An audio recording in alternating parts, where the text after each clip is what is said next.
Malam ini kita merupakan hari kelima dari pelatihan retreat meditasi Vipassana kita. Kalau kemarin saya sudah banyak jelaskan terkait dengan kehidupan manusia, itu adalah ternyata kita tidak bisa menemukan adanya aku, diriku, dan yang dikatakan sebagai jiwa atau roh di dalam apakah fisik maupun batin kita.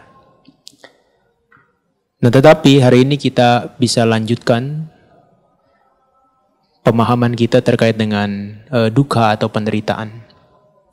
Para yogi sekalian, barangkali apa yang Anda pahami tentang duka selama ini tampaknya agak berbeda dengan apa yang akan saya jelaskan malam ini.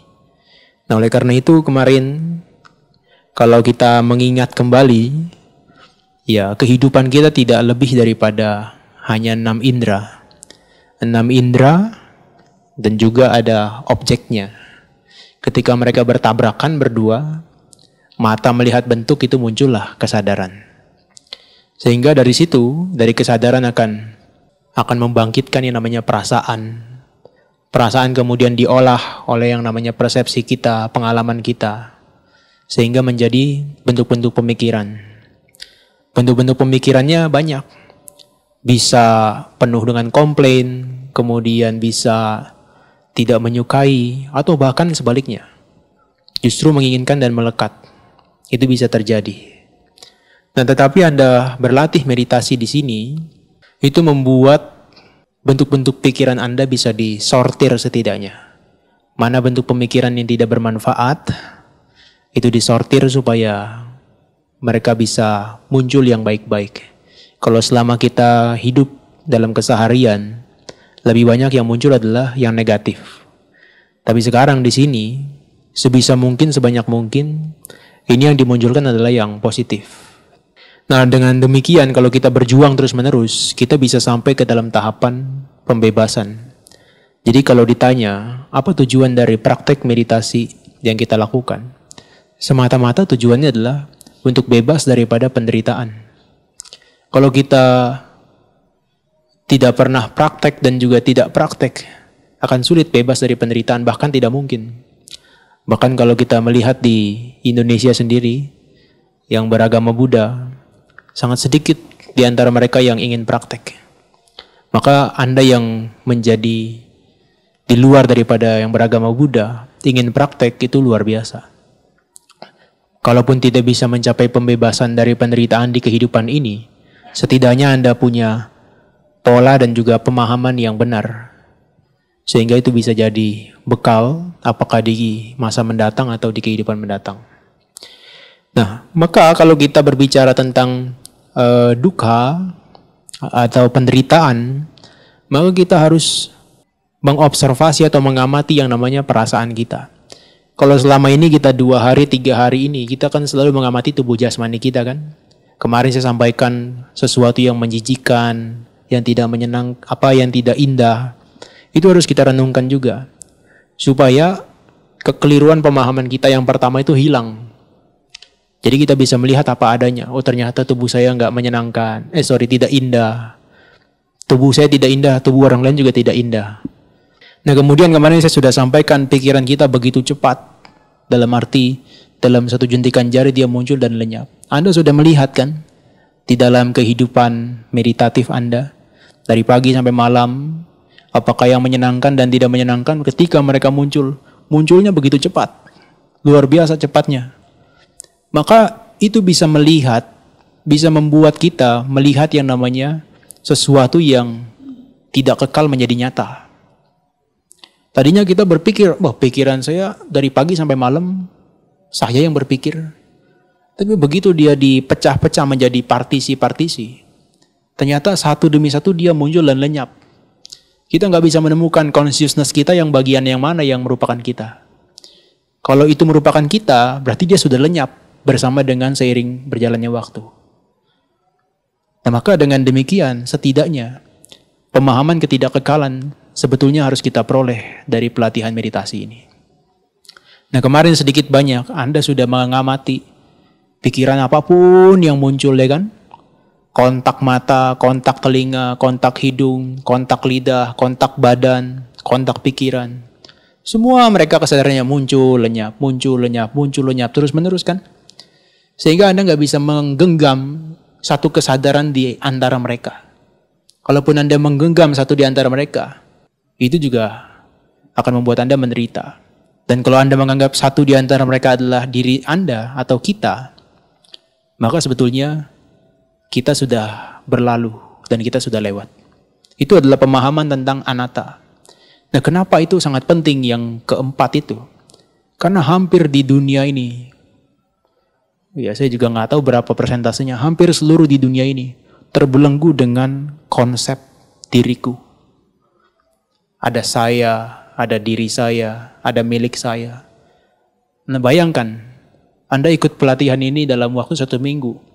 Meminta saya untuk merubah balikan pandangan ini. Sementara pandangan ini sudah ditanamkan dari sejak kecil dan kehidupan lampau. Dan itu sangat kuat dari kecil. Namamu si A, kamu B, kamu C, kamu D. Itu ditanamkan terus menerus.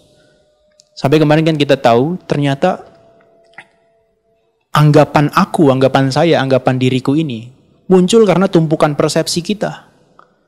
Pengalaman kita dipanggil sama dia, sama orang tua kita. Oh, kamu namanya si A. Kemudian teman kita manggil kamu si A. Si C manggil kita kamu si A. Si D manggil kita kamu si A. Lama-lama tervalidasi. Dan itu menjadi keyakinan bahwa kita tuh eksis dan ada. Dan kita dianggap sebagai sesuatu yang kekal. Padahal kenyataannya, dulu ketika kita bayi atau masih kecil, kita nggak tahu apa-apa. Tapi begitu tumpukan persepsi ini berakumulasi sampai kita dewasa, makin kuat ego kita. Makin kuat keyakinan kita terhadap diri kita. Apakah ini buruk? Ya kalau dilihat secara objektif ya sangat buruk. Karena kalau itu semakin tebal, semakin lupa kita dengan pandangan yang benar. Kita terbelenggu dengan pandangan salah ini. Nah, maka dia harus dibalik. Ya sekalipun ini tidak mungkin dibalik dengan secepat mungkin. Tapi setidaknya Anda mengerti bahwa kehidupan Anda ini sebetulnya adalah anatta. Sebagai contohnya kalau Anda tidur, nafas Anda berjalan sendiri, apakah Anda bisa memerintah mereka? Jangan bernafas. Atau tolong Anda berhenti bernafas. Tidak bisa. Atau kalaupun dengan Anda keadaan sadar seperti sekarang, coba sekarang siapapun yang bisa tahan nafasnya 10 menit. Kalau itu bisa, berarti kita punya kemampuan, kita bisa mengontrol diri kita. Kenyataannya nggak bisa. Kenyataannya nggak bisa. Maka ini semua, baik itu jasmani maupun mental kita, itu uncontrollable. Nggak bisa dikendalikan. Dan nggak ada yang mengendalikan juga. Baik pihak internal maupun eksternal, tidak ada. Anda melihat Anda mengangkat kaki terangkat. Karena ada kenapa? Karena ada niatan. Meskipun orang lain menyuruh Anda, angkat kakinya. Tapi kalau Anda nggak punya niatan, kaki diangkat. Niatan itu nggak akan membuat kaki itu terangkat. Nah itu artinya, semuanya muncul dan berlalu ini karena sebab dan akibat. Sebab akibat. Batin, jasmani, terus menerus. Nah saya pikir tiga hal ini, apakah itu asubha, anicca, dan anatta, itu sudah Anda peroleh kemarin secara teori. Dan sebetulnya Anda harus menembusnya dengan melalui praktek langsung. Nah sekarang saya akan jelaskan yang kedua. Ini yang dukkha. Kita selalu menganggap kehidupan kita tuh penuh dengan kebahagiaan. Betul ya? Selalu kita menganggap hidup kita tuh bahagia. Jangankan nunggu kita lahir di alam surga. Kita sekarang nih tiba-tiba jadi orang kaya, duitnya billion dollar.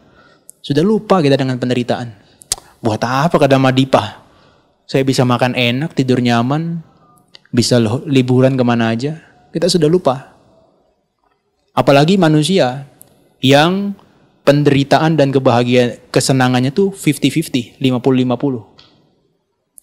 Kalau kadang-kadang ada manusia yang sangat menderita, sampai gak bisa makan, dan kemudian dia tiba-tiba naik jadi orang kaya, lupa dia dengan penderitaan. Kemudian yang sebaliknya, kalau dia sudah kaya sekali, tiba-tiba jatuh menjadi orang yang sangat miskin. Luar biasa sakitnya. Itu di alam manusia sangat jelas nampak jelas kita bisa melihat contohnya. Nah, oleh karena itu, apa yang pernah Buddha katakan itu adalah pube cahang bikawe tarahi cadu kancewa panyapemi dukhasa caniroda. Ya, dari dulu sebetulnya, para biku, apa yang saya sampaikan, apa yang saya ajarkan, itu cuma dua.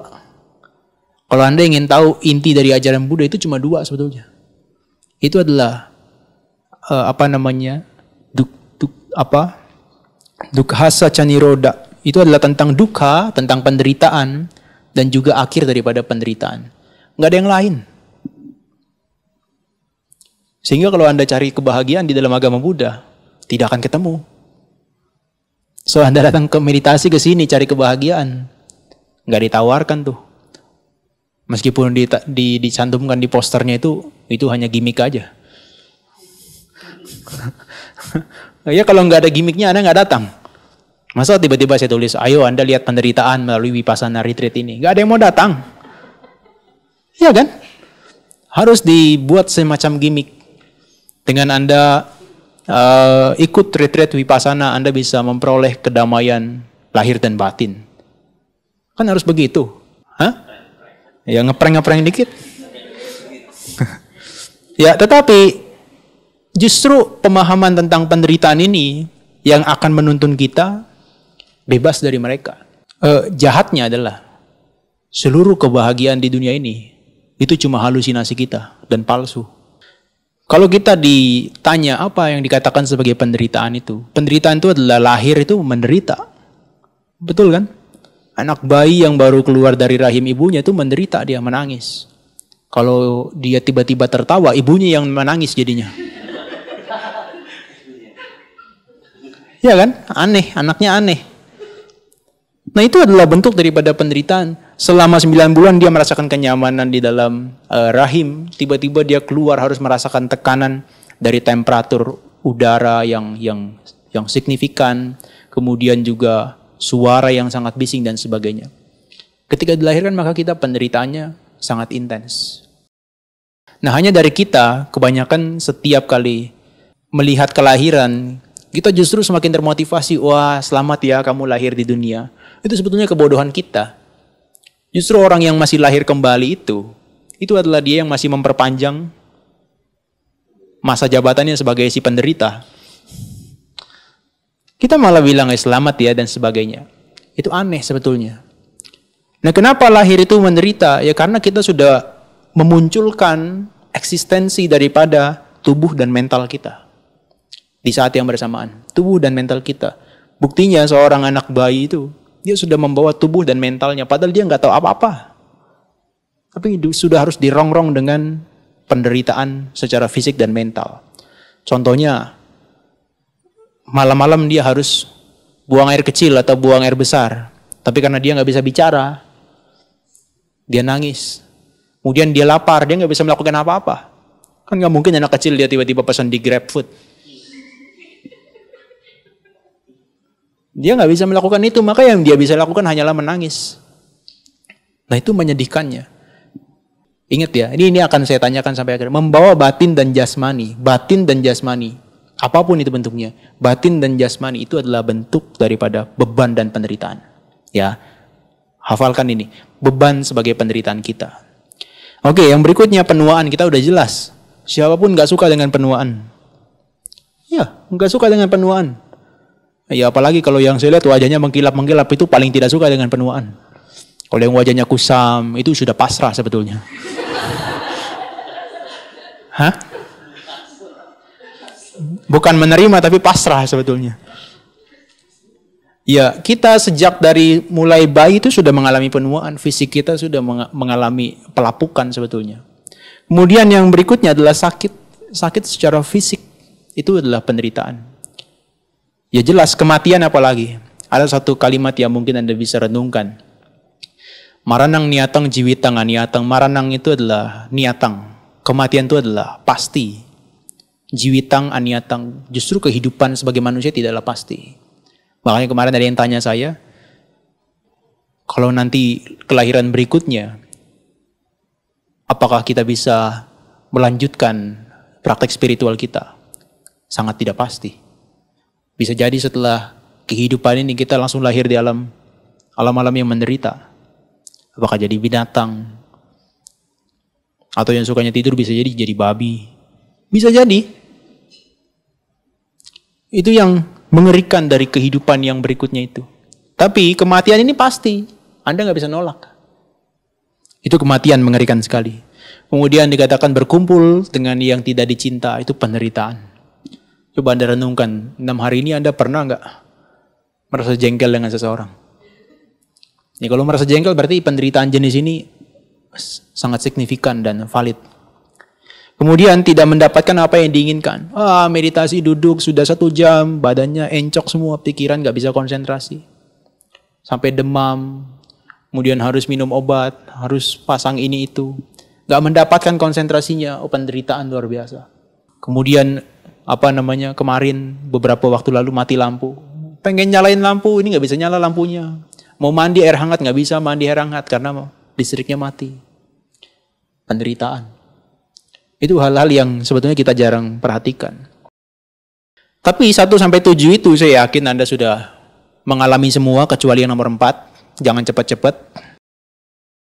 Tapi yang nomor 8 ini yang barangkali tidak banyak dipahami orang lain. Ini sangat eksklusif bagi saya. Nah, kalau kita melalui beberapa penderitaan yang kita lihat tadi, 1-8 bahkan, ini tuh selalu kita menangis, betul nggak? Ketika kehilangan seorang ayah, seorang saudara laki-laki, kemudian saudara perempuannya, bahkan anak, kemudian juga siapapun lah, bahkan seorang ibunya.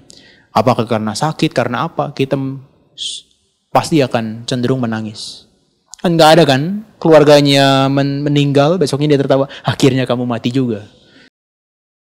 Nggak ada. Tapi kita sudah sering melakukan itu sampai Buddha katakan, itu kalau dikumpulkan air matamu itu sudah bisa memenuhi 4 samudera raya. Air matanya.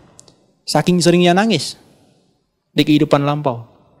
Makanya di kehidupan sekarang, kita tuh belajar bagaimana caranya ketika berhadapan dengan fenomena itu, kita tidak lagi menangis justru.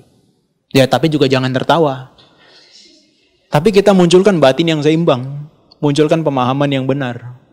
Kalau kita selama ini masih terhanyutkan oleh mereka, seperti misalnya ketika ditinggal oleh orang dicinta kita nangis dan sebagainya, itu masih jauh pembebasan dari yang namanya penderitaan. Karena dengan kita menangis meratap itu memunculkan penderitaan yang baru dan sebagainya. Bahkan saya tuh sering melihat orang-orang yang ketika dia berduka, itu seperti jadi tradisi, harus sampai 6 bulan dia berdukanya. Sampai gak kerja-kerja. Padahal itu penderitaan baru gak kerja-kerja. Kemudian harus sampai yang 1 tahun. Bahkan orang-orang Chinese itu sampai 3 tahun, 1000 hari. Itu harus dalam masa berkabung. Bayangkan masa selama 1000 hari matanya berkucuran air mata terus. Nah, maka Anda datang ke sini, bagaimana caranya untuk bebas dari mereka?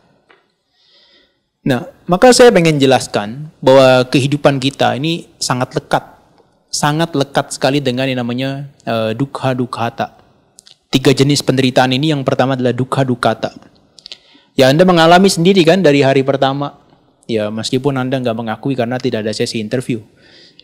Karena kalau ada sesi interview juga saya pusing dengarkannya. Paling yang dilaporkan sakit, ngantuk, pikiran mengembara, itu aja kan yang pengen dilaporkan kan. Ini interview secara masif dan cepat aja. Ya, tetapi itu adalah bentuk yang memang harus Anda lihat. Bentuk yang harus Anda lihat ketika Anda duduk di sini meditasi. Itu ketidaknyamanan sebetulnya mengikuti. Nah, sebetulnya apa yang dikatakan sebagai ketidaknyamanan? Sebetulnya adalah segala sesuatu ini berubah terus-menerus kan? Dan kita tuh dirongrong oleh mereka. Sesuatu itu berubah terus-menerus. Kita tuh dirongrong, disiksa sama perubahan yang terus-menerus. Duduk sebentar, tadinya nyaman, dia berubah terus. Lama-lama penderitaan, kok sakit gak nyaman. Nah, ini berbeda dengan kehidupan sehari-hari. Di dalam kehidupan sehari-hari, kenapa kita gak melihat duduk adalah penderitaan? Kenapa? Karena cenderung kita bergerak. Sehingga penderitaan itu jadi kabur, jadi bias dia. Anda nggak nyaman sedikit pantatnya, langsung pindah posisi. Anda kemudian lapar, langsung cari makan. Di sini kan enggak. Lapar jam 7 malam, besok pagi baru makan. Nah ini adalah, Anda nggak bisa lari dari mereka. Ketika ada perubahan dan Anda dirongrong oleh mereka, itu adalah penderitaan. Duka dukata, dan dia terjadi secara fisik dan mental. Maka ketika Anda justru meditasi, pantatnya sakit, itu sebetulnya adalah teman yang sangat baik. Yang dia menampakkan dirinya, di mana dalam keseharian dia tidak pernah muncul. Atau kalaupun muncul kita abaikan. Kalaupun muncul justru kita bawa dia ke dokter. Supaya cepat selesai. Ya kan? Nah sekarang dia memperlihatkan, saya ini ada loh. Saya ini adalah realitas yang sejati yang kamu harus pahami. Nah maka ketika Anda merasakan sakit, justru itu adalah hal yang bagus. Tapi kan kita enggak ya. Enggak tahan kan.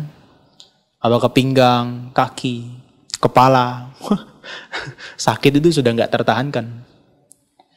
Makanya kalau orang yang enggak terbiasa duduk selama 30 menit, 1 jam, ya dia akan goyang terus menerus. Sakitnya nggak tertahankan. Dan ini bukan hanya secara fisik tapi mental juga. Mental kita ketika kaki sakit gitu kan, mental kita ikutan sakit. Aduh ini kenapa sih saya mau meditasi 30 menit pengen konsentrasi tapi kok kaki sakit. Saya nggak bisa konsentrasi, jadi itu mentalnya kena juga. Jadi dia men-trigger, memicu untuk munculnya sakit secara mental juga. Nah kalau di luar dari kehidupan meditatif, bahkan kita sendiri pun sebetulnya larut dalam hal ini. Yang kita kadang-kadang lupa.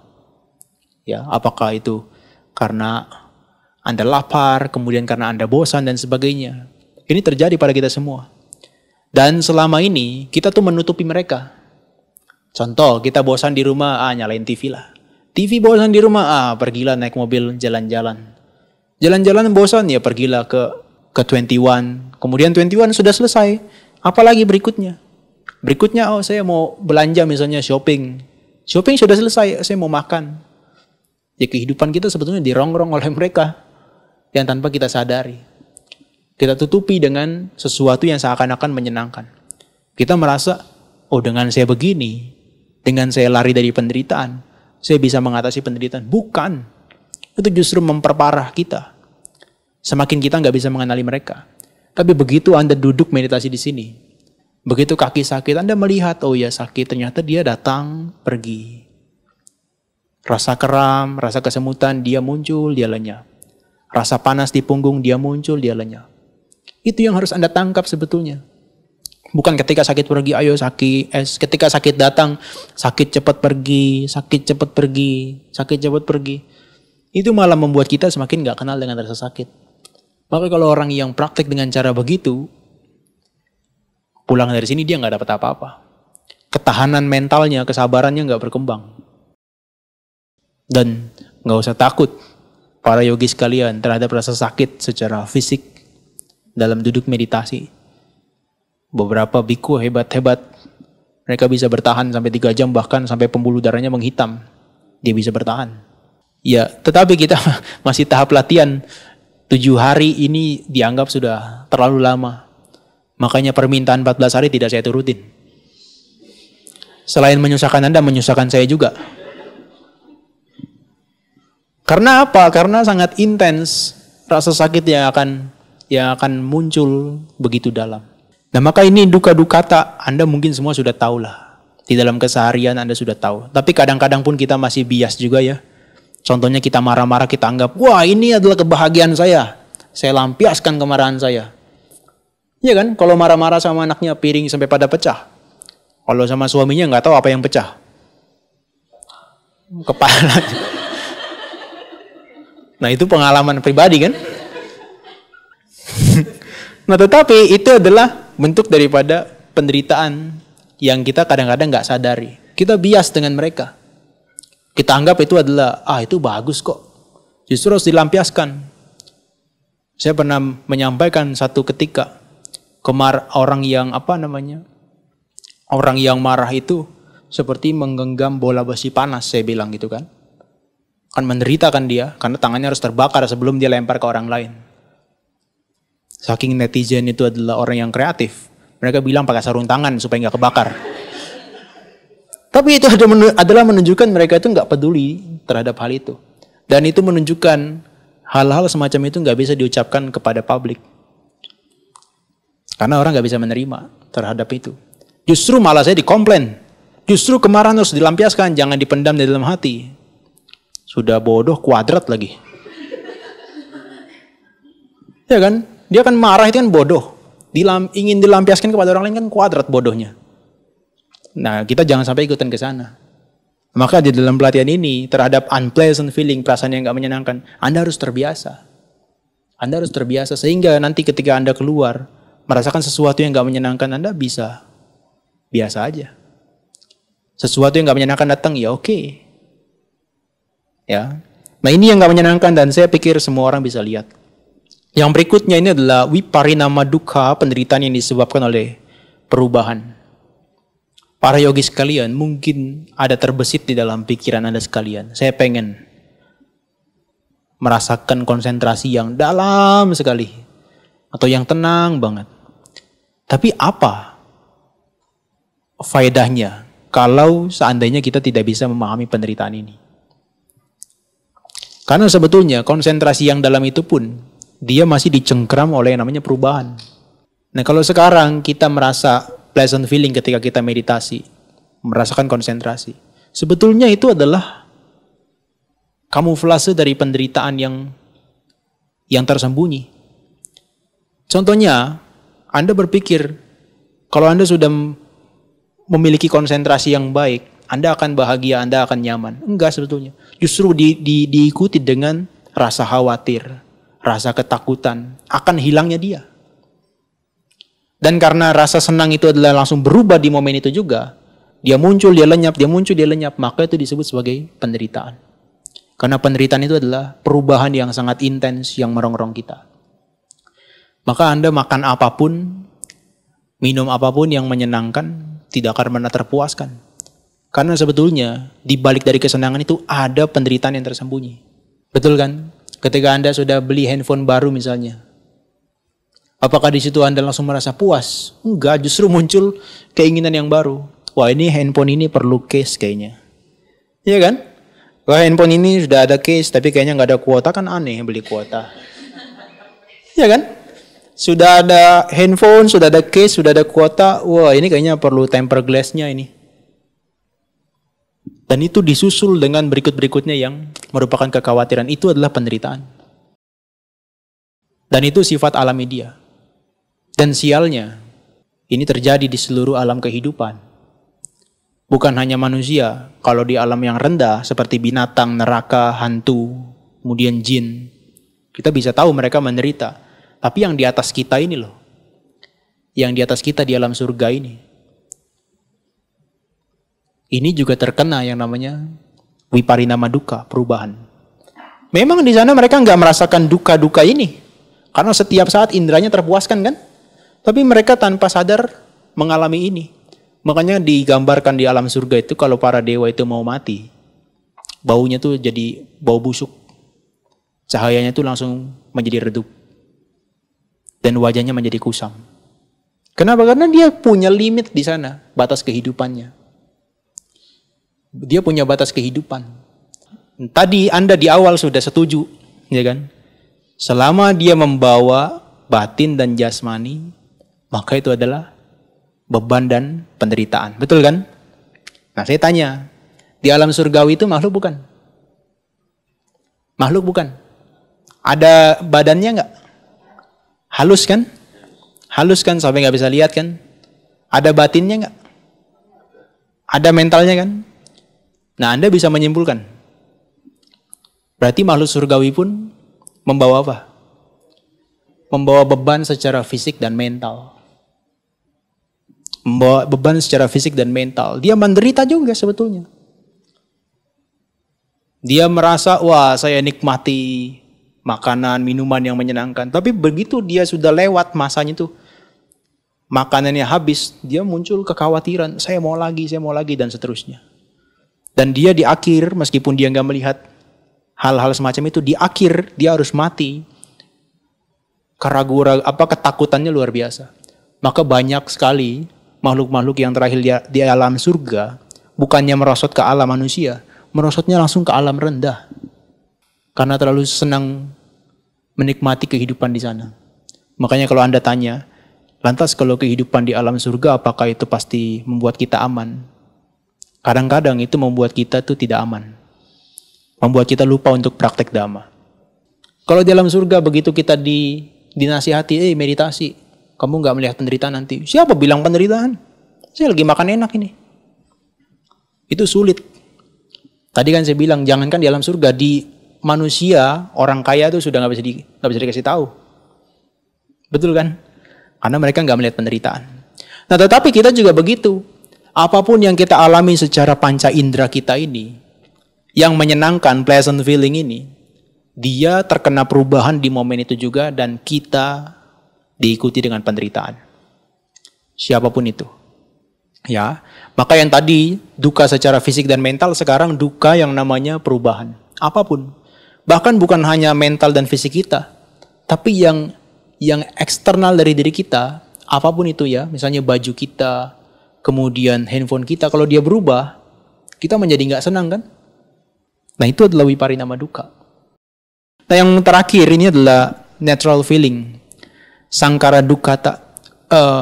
Mungkin tadi yang 1 dan 2, Anda bisa lihat dengan sangat gampang. Kalau yang 1, yang duka-duka tadi kan unpleasant feeling. Saya pikir semua orang bisa lihat. Yang pleasant feeling, ini orang tertentu yang bisa lihat. Ya terutama Anda yang meditasi. Kan bisa merasakan kan? Baru konsentrasi lenyap, Anda menderita. Nah, orang-orang di luar belum tentu dia bisa melihat itu. Tapi beberapa orang tetap kok dia bisa merasakan. Nah yang ketiga ini, tidak mungkin makhluk duniawi yang tidak praktek meditasi bisa melihat ini. Ini adalah penderitaan yang disebabkan karena melekat pada bentukan-bentukan. Bentukan-bentukan itu adalah yang 5 kemarin. Jasmani kita, perasaan, persepsi, bentuk-bentuk pikiran, dan consciousness, kesadaran kita. Nah, kenapa dia dikatakan sebagai bentukan-bentukan? Dia berubah setiap waktu, setiap saat. Contoh kalau Anda meditasi mulai hari ini, dengan sangat serius ya, atau kalaupun hari ini tidak bisa mengamati, mulai besok coba Anda lebih serius dari bangun tidur. Ketika bunyi lonceng, teng, teng, teng, teng, teng, teng, teng.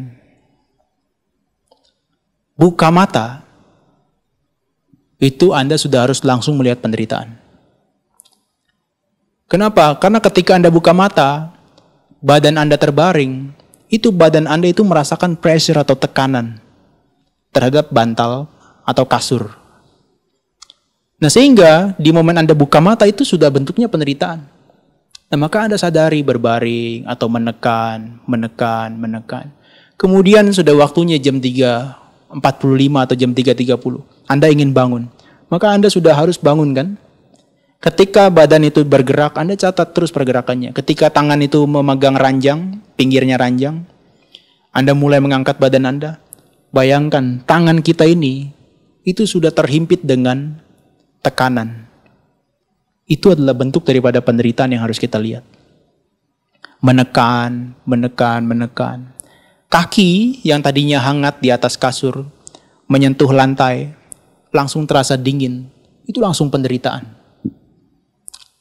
Perubahannya secepat itu. Kemudian Anda buka grendel pintu, dengan hati-hati Anda berdiri buka grendel pintu. Ketika memegang grendel pintu, dinginnya bukan main kan?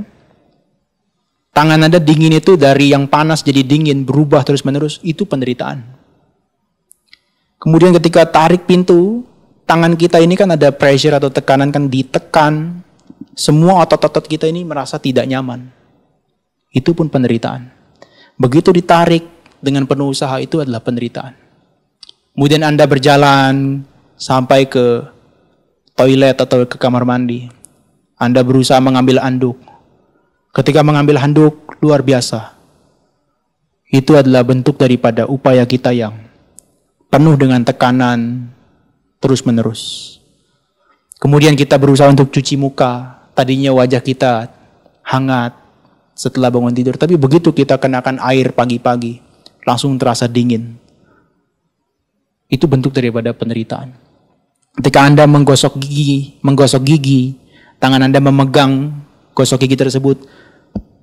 Anda dengan penuh perhatian gosok, gosok, gosok. Tangan Anda ini penuh dengan tekanan.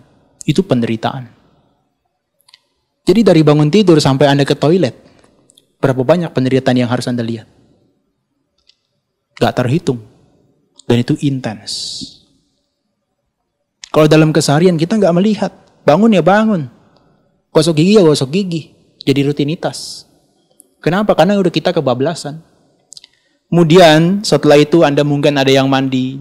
Badan yang tadinya hangat kemudian dingin. Kemudian harus mengelap dengan handuknya. Itu kan dengan penuh tekanan, kasar, tidak nyaman. Itu adalah penderitaan yang harus Anda lihat sebetulnya. Maka dia harus penuh perhatian dari waktu ke waktu. Setiap aktivitas jasmani harus dicatat, diperhatikan.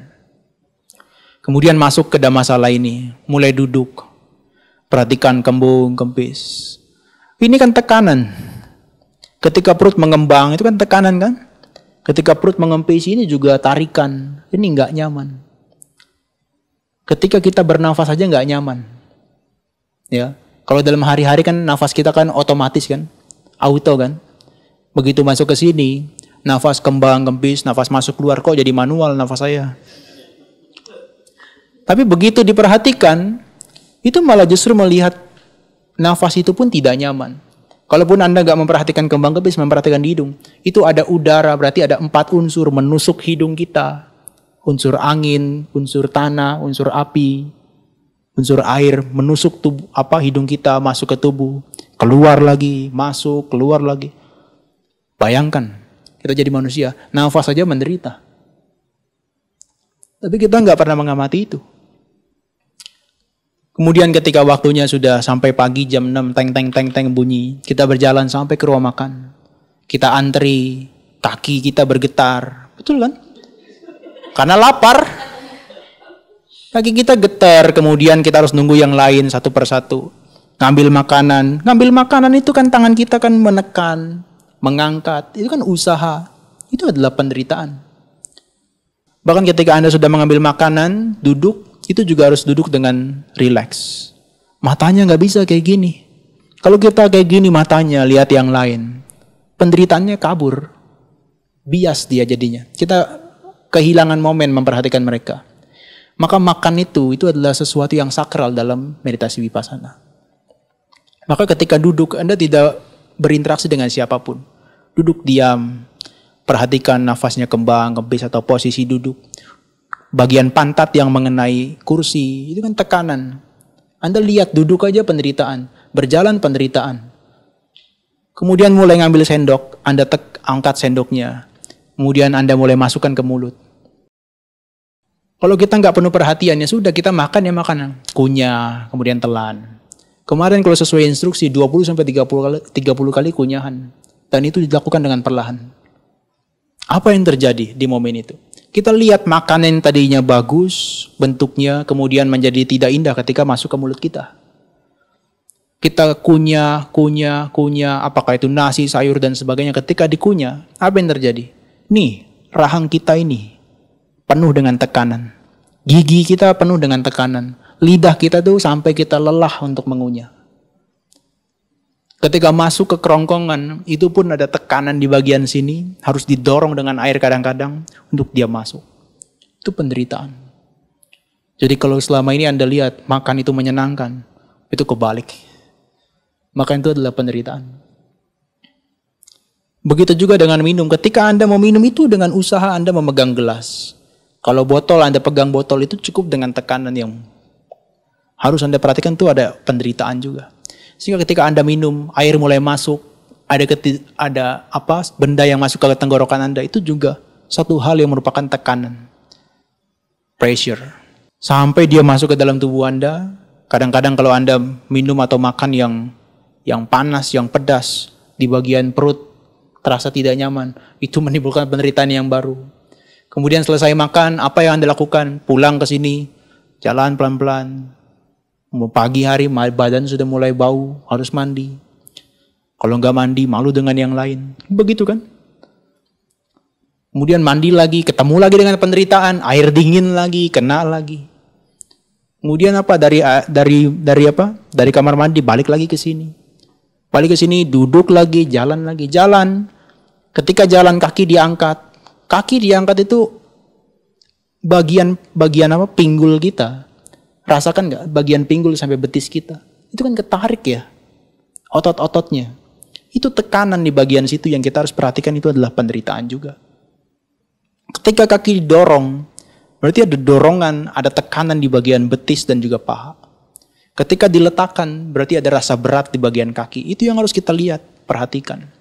Belum lagi kalau cuacanya panas, kita menghentakkan kaki di tempat yang panas. Dari yang sejuk menjadi panas. Itu penderitaan. Di beberapa kesempatan retreat saya lihat, justru peralatan tempurnya untuk melawan matahari itu lengkap sekali. Ada yang bawa payung, ada yang bawa kain, ya kan? Kadang-kadang kalau kita dulu meditasi, kalau kita lihat teman-teman kita yang perempuan bajunya putih, wajahnya sampai nggak kelihatan, ditutup sama kain begitu. Jadi dilihatnya ke bawah. Kenapa? Karena kita takut dengan penderitaan itu. Takut dengan rasa panas, takut dengan rasa dingin. Sebetulnya kita tuh takut dengan itu semua, maka kita hindari dia. Ya tapi di sini pilihan Anda mau pakai payung dan sebagainya. Karena takut hitam sama merah. Ya tetapi nanti sampai sore Anda latihan meditasi, ya bertemu lagi dengan kembang, kempis, nafas masuk, keluar, penderitaan lagi, penderitaan lagi, penderitaan lagi. Meskipun konsentrasi dia berubah, penderitaan lagi. Pikiran mengembara, penderitaan lagi. Intens. Sehingga dari pagi sampai malam. Sampai Anda membaringkan badan Anda. Sampai Anda merasa badannya sedang berbaring ke arah kanan atau terlentang. Itu semua isinya adalah penderitaan. Kenapa? Karena selama kita hidup ini, membawa badan dan juga mental. Yang itu kita dirongrong dengan mereka. Harus dipuaskan. Maka badan kita itu, jasmani kita 4 unsur itu, diibaratkan seperti 4 ular kobra. Kalau dia tidak dirawat dengan baik, kita dipatuk satu di antara mereka. Unsur tanah diibaratkan 1 ular kobra.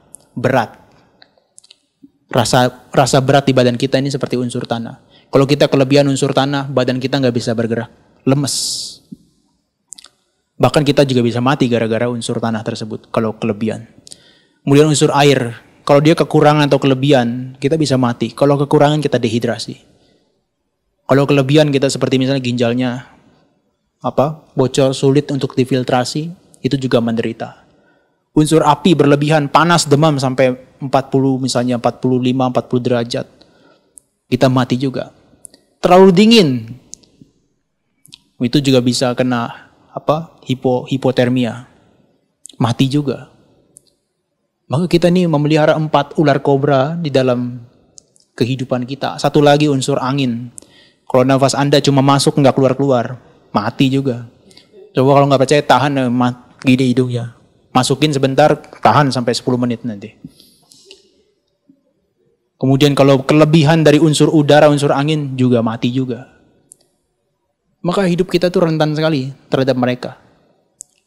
Bukan hanya aktivitas yang kita lakukan menderita, tapi kita membawa ini pun nggak ngapa-ngapain aja, menderita. Mungkin Anda berpikir, wah kalau saya tidur sepanjang hari nggak menderita, coba aja.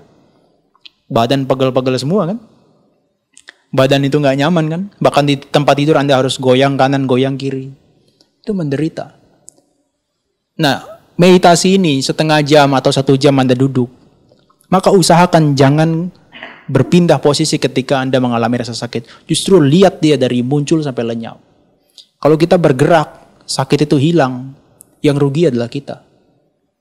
Kita kehilangan momen untuk memperhatikan mereka. Apalagi rasa sakit. Objek yang paling jelas dibandingkan nafas, justru rasa sakit yang paling gampang diamati. Cuma di antara kita tuh gak punya kesabaran mengamati mereka. Aduh sakit muncul, sudahlah. Itu yang membuat kita tuh gak tahan. Tapi kita kehilangan mereka jadinya. Nah maka para yogis sekalian, coba Anda perhatikan dari kemarin sampai hari ini. Setiap daripada 5 kelompok kehidupan kita, jasmani, perasaan, persepsi, bentuk-bentuk pikiran, kesadaran. Coba Anda genggam satu aja, bawa dia sampai sekarang. Bisa nggak? Gak bisa. Karena mereka sifatnya cuma 3. Rising, staying, and falling. Muncul, berlangsung sebentar, lenyap. Muncul, berlangsung, lenyap. Muncul, berlangsung, lenyap. Contoh nafas kita. Ini kan masuk nafasnya. Ini kan muncul. Kemudian berlangsung. Sebentar, lenyap. Dan bahkan kalau mungkin Anda membayangkan nafas muncul dan lenyap itu, muncul, lenyap ya. Begitu kan? Jadi ketika nafas masuk itu adalah muncul gitu kan. Bertahan, kemudian lenyap itu adalah ketika nafas keluar gitu kan. Bukan. Itu biasa aja. Yang sebetulnya terjadi, setiap kali layer daripada nafas masuk itu muncul, berlangsung lenyap, muncul, berlangsung lenyap, muncul, berlangsung lenyap. Kalau kita lihat dengan seksama dengan konsentrasi, beberapa yogi yang melihat dengan konsentrasi kuat, justru setiap layer ini dia lihat muncul, berlangsung lenyap, muncul, berlangsung lenyap, muncul, berlangsung lenyap. Begitu juga ketika kempis. Nah, konsentrasi itu yang diharapkan untuk dikembangkan dan juga bisa Anda penetrasi dalam pengalaman langsung. Maka kemarin di 3 hari pertama Anda sudah latihan masuk sampai dalam tahapan yang keempat. Maka Anda meditasi sampai tahapan keempat, sudah dalam kondisi yang nyaman, kemudian Anda perhatikan lebih detail lagi. Sesuatu itu muncul, berlangsung lenyap, muncul, berlangsung lenyap. Terus menerus itu maka Anda masuk dalam vipassana. Nah, pengetahuan muncul dan lenyap itu sangat penting. Sehingga membuat pemikiran Anda, pemahaman Anda, tidak ada sesuatu yang bertahan di dunia ini. Bahkan dalam waktu 1 detik. Begitu dia muncul, dia akan lenyap. Makanya begitu kita mengalami perasaan bosan, sebetulnya dia langsung lenyap. Tapi karena kita melekati dia, seakan-akan itu sangat intens, maka seakan-akan dia nggak pernah hilang. Padahal kalau kita sadari, dia hanya muncul berlangsung lenyap. Persepsi kita juga begitu. Bentuk-bentuk pikiran kan juga begitu kan? Saya yakin ini ada bentuk pikiran berapa orang yang sudah punya pemikiran pengen pulang dari kemarin. Ya kan? Apalagi semakin tinggi tekanannya. Nggak boleh bicara, benar-benar nggak boleh bicara. Kemudian jalannya harus pelan-pelan. Begitu dinaikkan challenge-nya, wah, gelora pikirannya makin cepat ya. Nggak bisa kita bilang kekal lagi. Dia sudah, kita lihat terus-menerus dia hanya berlangsung sebentar aja kemudian dia langsung lenyap. Consciousness kita apalagi kesadaran kita seperti yang kita ketahui. Maka sebetulnya dalam satu kedipan mata itu ya, itu mereka akan kita lihat segala sesuatunya itu muncul dan lenyap bahkan miliaran atau bahkan triliunan kali. Cuma karena kemampuan kita sebagai manusia biasa ini hanya bisa melihat beberapa di antara mereka. Tapi itu juga sudah bagus kalau kita bisa melihat mereka dengan detail. Nah, tapi kalau kita nggak punya konsentrasi dari saat ke saat, baru duduk meditasi setengah jam, kemudian keluar, nyantai, lihat sana sini dulu, kemudian jalan-jalan ke belakang yang merupakan bukan tempat meditasi, kemudian nanti jalan-jalan keliling ke depan. Nah, tetapi kalau kita lihat dia itu adalah hanya 3 hal ini aja. Muncul, berlangsung, padam, muncul, berlangsung, padam, muncul, berlangsung, padam. Nah, kemampuan kita melihat mereka itulah yang disebut sebagai pemahaman vipassana. Nah, kalau Anda punya pengalaman melihat mereka seperti demikian di setiap aktivitas jasmani dan mental Anda, maka itu dalam meditasi pengetahuan itu sudah tingkat tahapan keempat. Saya akan jelaskan singkat. Yang pertama, dari kemarin Anda diminta amati batin dan jasmani terus-menerus. Karena pengetahuan yang pertama ini adalah membedakan mana batin, mana jasmani. Anda mulai tahu kan? Nafas masuk, nafas keluar itu adalah materi. Batin yang mengamati itu adalah batin, pikiran. Kemudian kaki mengangkat, kaki dorong, kaki letak, itu adalah materi. Tapi yang mengamati perasaan, persepsi itu adalah batin. Itu tahapan pertama kalau Anda intens mengamati mereka sepanjang waktu. Anda akan melihat seluruh kehidupan kita cuma mereka dua. Cuma mereka dua yang eksis. Batin, jasmani, batin, jasmani. Kemudian Anda mulai meditasi ketika duduk maupun jalan. Ketika Anda mau melakukan sesuatu, Anda mulai memperhatikan. Oh, ada intention, ada niatan. Untuk mengangkat badan, untuk mengangkat kaki. Nah, Anda mulai tahu, oh berarti kaki saya dan badan saya bisa bergerak ini karena ada niatan. Nah, ini adalah pengetahuan yang kedua. Namanya pacaya parigahanyana. Ini adalah pengetahuan tentang sebab dan akibat. Karena adanya mental atau batin kita, ada niatan kita, maka badan kita bergerak. Tidak mungkin badan kita bergerak tanpa ada niatan. Karena kelalaian aja kita, makanya dia bisa bergerak sendiri. Nah, nanti baru masuk tahapan ketiga, Anda melihat yang tadi, anicca, dukkha, anatta. Sesuatu itu tidak kekal, sesuatu itu adalah penderitaan, Sesuatu itu adalah tanpa adanya diri, uncontrollable, tidak bisa dikendalikan. Ternyata mereka itu harus bersatu baru disebut sebagai saya, sebagai dia, dan sebagainya. Kalau dipisah-pisah, nggak bisa apa-apa dia. Seperti potongan daging dari tubuh kita yang dilempar aja ke daratan. Nah, nanti tahapan keempat baru pengetahuan ini. Kita bisa melihat muncul dan lenyap, muncul dan lenyap, muncul dan lenyap. Pengetahuan ini penting sekali.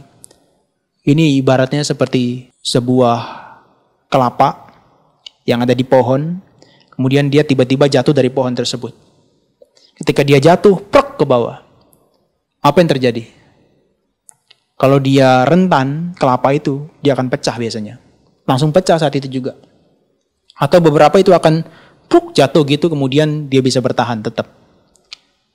Nah, kita meditasi untuk melihat muncul dan lenyapnya. Kita jangan jadi seperti kelapa yang begitu kena masalah atau kena sesuatu yang tidak menyenangkan seperti kelapa, pluk jatuh, nggak berdaya, bahkan mati. Justru kita harus menjadi seekor burung. Ketika dahannya itu patah dan dia harus jatuh dari pohon tersebut, ketika hampir tiba di daratan, dia langsung terbang dengan sayapnya. Kenapa? Karena dia punya pemahaman ini. Begitu dia mendapatkan sesuatu yang nggak menyenangkan dalam hidupnya, dia tahu, oh ini adalah muncul dan lenyap, muncul dan lenyap. Sehingga dia nggak bertahan di situ terlalu lama. Justru dia harus bergerak lagi, terbang lagi, supaya dia bisa bebas. Nah, kebanyakan dari kita jadi buah kelapa kebanyakan. Yang begitu mengalami sesuatu, ditinggal oleh orang yang dicinta, langsung kita seperti habis kehidupan kita. Seperti separuh jiwa kita hilang melayang. Menjalani hidupnya ya hanya setengah hidup jadinya. Untung itu hanya kiasan. Kalau beneran berarti dia samping kanannya aja yang bergerak, kirinya enggak.